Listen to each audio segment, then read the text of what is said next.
knocking started at midnight. 3 slow, deliberate taps from the wall above my bed, each one dragging like bone against wood. At first, I told myself it was the wind, but the wind doesn't knock in threes. The air turned coppery, like the scent of old blood steeped in cold iron. My tongue felt thick, metallic. The wallpaper, once floral, seemed to twist into crude, spiraling eyes.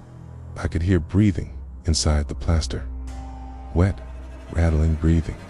Grandmother once warned, if you hear 3 knocks, don't answer, not the door, not the wall, not even your thoughts. I laughed at her stories, until now.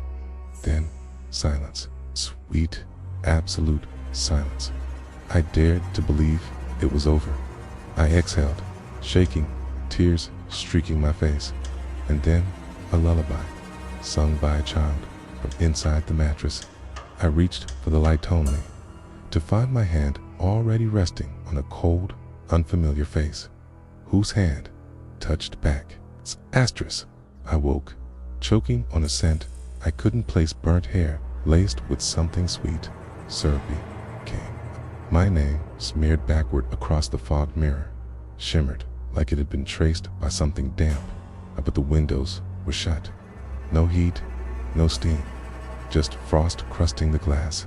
I reached out, fingertips trembling, and the mirror pulsed warm beneath my touch like living skin. They say in this region, if your name appears reversed at dawn, the dead have claimed your reflection.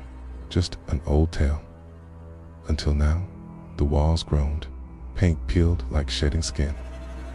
My breath felt thick, like I was inhaling through gauze soaked in mildew.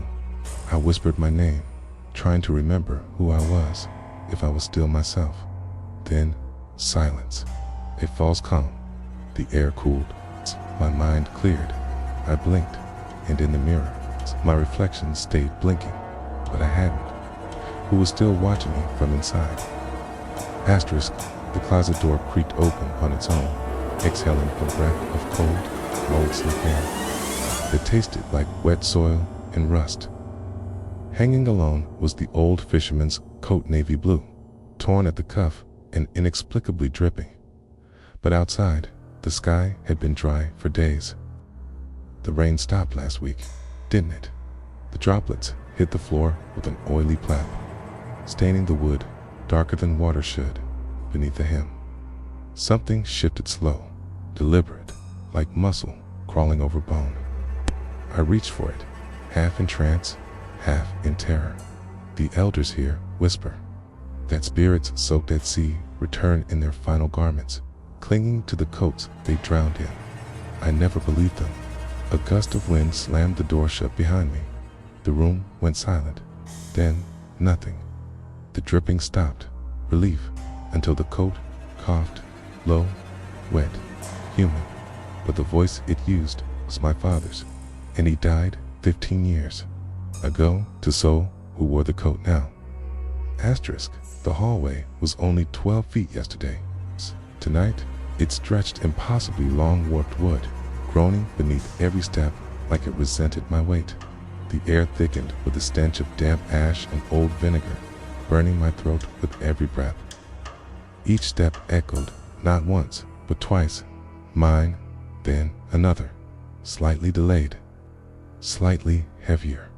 I whispered an old blessing, Kushtaka, protect me, one of the native wardings my mother swore would keep the skinwalkers at bay. But even the walls seemed to mock me, bulging outward. Wallpaper, peeling like blistered flesh, stopped, turned. No one. Yet, I tasted iron on my tongue and heard breath, close enough to warm my neck. The flickering light ahead brightened suddenly. For a second, I believed I'd reached the end. Then it blinked out. Total dark, and in that dark, someone whispered my name in my own voice, but it came from the ceiling. So what was now above me? The attic groaned as I climbed, each step coated in dust so thick it clung like cobwebs to my skin. The air was stifling, thick with the bitter tang of ozone and the sweetness of something long dead, like rotting apples soaked in bleach. In the corner, half buried beneath a moth-eaten quilt, sat a rusted radio, dials twitching.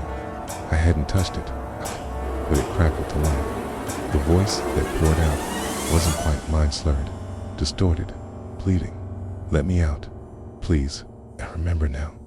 Old folk tales from this region warned of echo men, voices caught between worlds, mimicking the living until they find a way in. I remembered that too late. I reached for the dial, desperate to turn it off. It clicked. Silence, relief. Then the static returned. Louder, faster. The voice now laughed, and from the floorboards beneath me, a second radio buzzed to life. But I had only found one. So where was the other? Asterisk. The basement door creaked open with the whine of warped hinges, releasing a gust of air that reeked of mildew, scorched feathers, and pennies left too long in the mouth. As I reached for the string light, it popped violently, glass spraying into the dark like tiny shards of bone. The darkness didn't feel empty. It pulsed, heavy, wet, alive, somewhere below.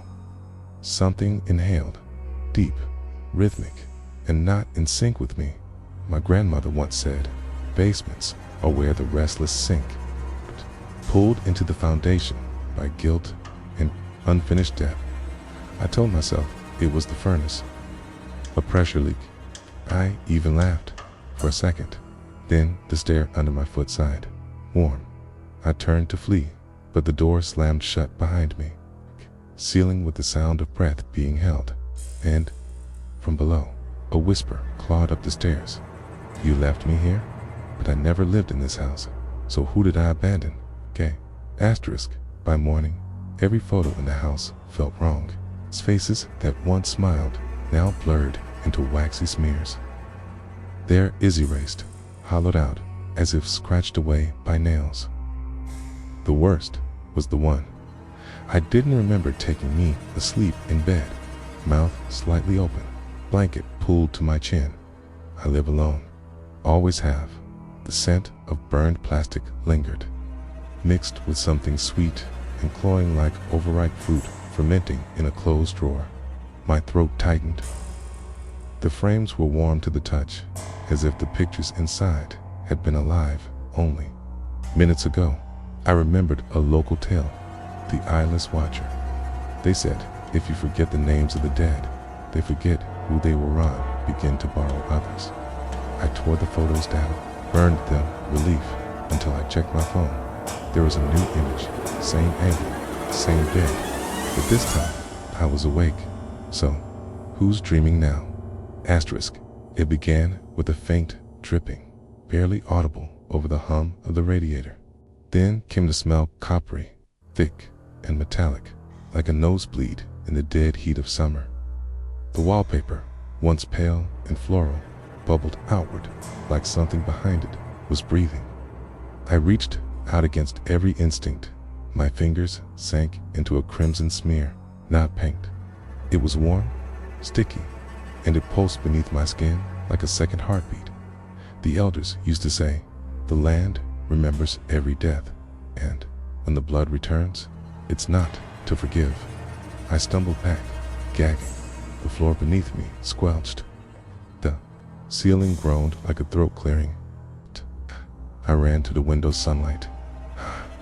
For one desperate moment, I believed I was safe. Then the curtains turned dark red. Soaked from the inside, I screamed. The walls whispered back, welcome home. But whose blood had I touched, if this was never my house? Asterisk. I drove 4 hours, or thought I did.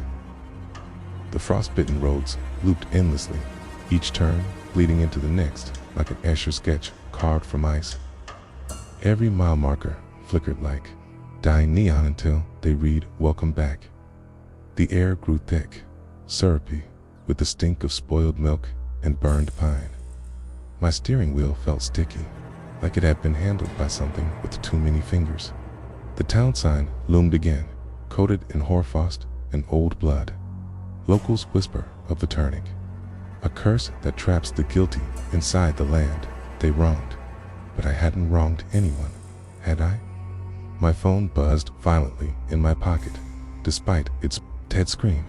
I checked it. Blank. Then a message. One word.